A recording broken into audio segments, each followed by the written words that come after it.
this is Hayden from S8CTV. Today I'm very lucky to be joined here in Manchester for the first time by Mark Dickinson. Mark, how are you doing today? I'm all good, man. Are you?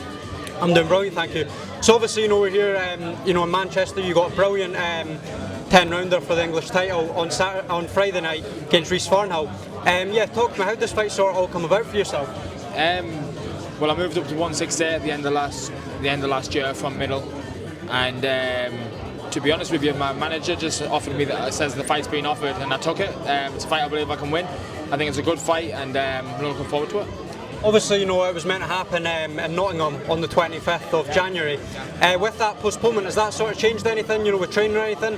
Has anything changed? No, nothing's changed. It got postponed. I had a little injury and I didn't want to go into the fight injured. I know it's going to be a tough fight, but I'm 100% ready now, 100% fit and well, and I'm looking forward to Friday night. Definitely. So obviously, back then at 160 last year, you were in the Japan Prizefighter tournament. You took a massive step up. Unfortunately, you didn't get the result you wanted. But what did you sort of take away from that whole tournament and that experience of fighting away in Japan against the top level fighter? I think the main thing is I've proved to myself, even though I didn't win, I can fight hard for 10 rounds. I got hurt early and I came back and won a few rounds, and it's just all good experience, everything is meant to happen for a reason. I believe I was meant to move up to 168, and you'll see the best of me Friday night. With that sort of move up to 168, I'm right in saying the fight you had in December in Newcastle was at 168 as well?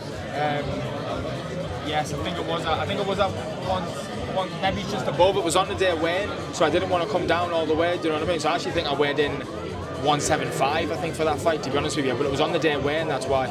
How did you sort of feel, a bit of a heavier weight? No, I feel a lot better, a bit stronger, a bit more energy in me, and I just can't wait for Friday.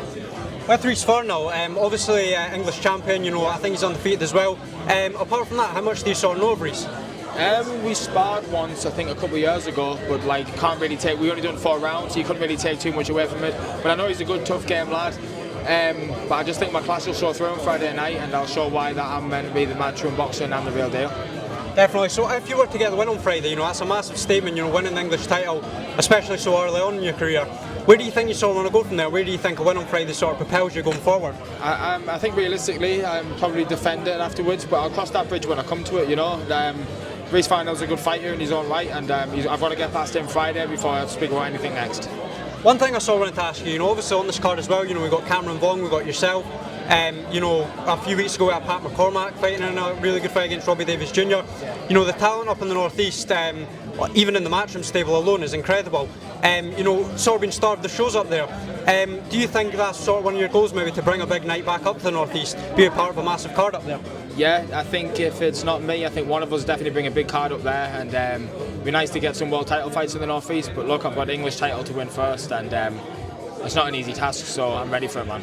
Definitely. Mark, thank you very much for your time, mate. Best of luck on Friday as well.